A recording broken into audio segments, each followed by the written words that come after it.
In 2008, delegates at our international convention made a unanimous commitment to create a new vision for the organization, the Fraternal Order of Eagles Diabetes Research Center at the University of Iowa. With a pledge of $25 million, $5 million per year for 5 years, our membership set out to defeat the ravaging effects of diabetes once and for all.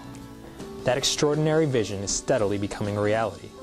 What was once an open green space on the campus of the University of Iowa is now the home of the John and Mary Papajohn Biomedical Discovery Building. The second floor of this state-of-the-art medical facility will house our Diabetes Research Center.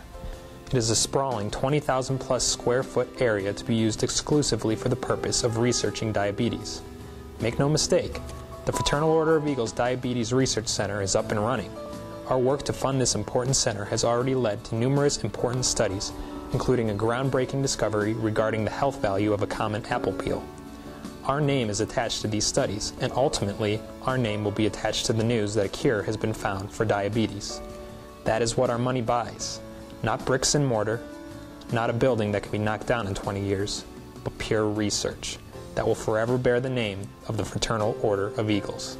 Our work to meet the $25 million commitment is not done. We are at a critical point, and your help is needed to reach this end goal. Every eagle counts.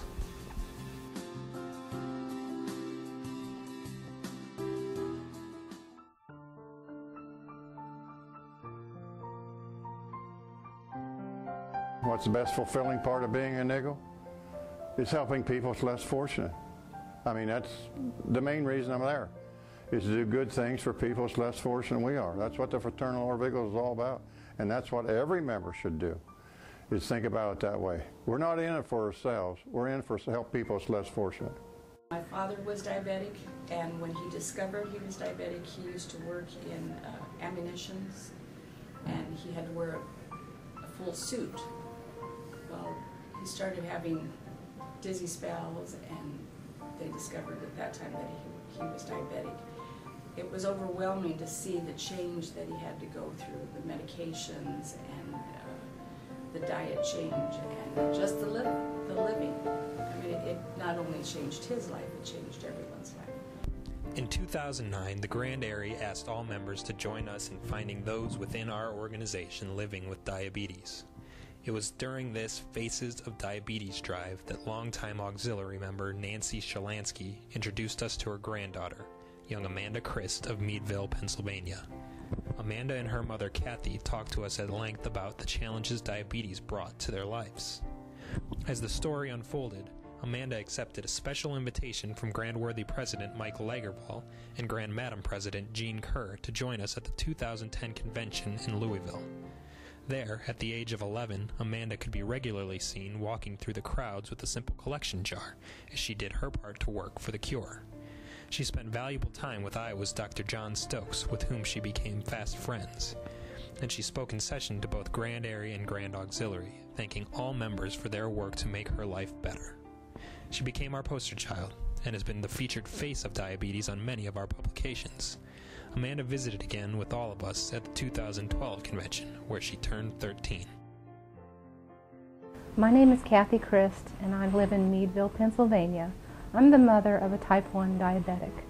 The past year has been really hard and rough on me because, I mean, all of the hospital visits in and out all the time, and just missing school and having to give up a lot of the extracurricular activities that I do, and it's kind of just taking away from a lot of the stuff that I like to do. We would have to go to the emergency room, and she was hospitalized, like I said, 7 times in the past 7 months. And what's really bad is that, you know, some of the times it was due to illness, but a couple of times it was due to her just wanting to be a kid. She went to spend the night at a friend's house.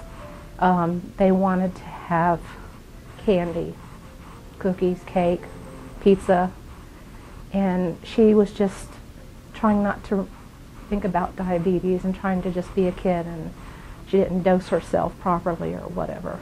And I'd get the call in the middle of the night from the other parent, you know, Amanda's sick, can you come and get her? I don't get to go to like the birthday parties, and I don't get to go out to the movies and shopping and all that fun stuff that, you know, young kids and teenagers like to do and they want to do, but I can't because I'm just in the hospital. And I'd pick her up in the middle of the night and take her to the emergency room. And after a while, I think when you've been to the hospital that many times, they begin to look at you. And I begin to feel guilty, like maybe I'm not being a good parent. The Eagles' work against diabetes is important to me because I know that if a cure is found, then it just means that I'm free and that I don't have to deal with this anymore, and I just don't have to, you know, miss every single like little thing that I do miss from being in the hospital all the time. I think it's very important that all Eagles members all over the country, in the United States, in Canada, internationally, come together and support the DRC, because there are 26 million people in the United States with diabetes. And there are 80 children every day being diagnosed with type 1 diabetes. So there are 80 parents out there going through what I'm going through every day. And that means like 4 kids every hour. So the 15 minutes I'm sitting here talking to you, there's another child with diabetes. And if we can all come together to do this, we can find a cure. I know we can do it. And one day, those 26 million people, me included, will be cured, and we can live normal lives.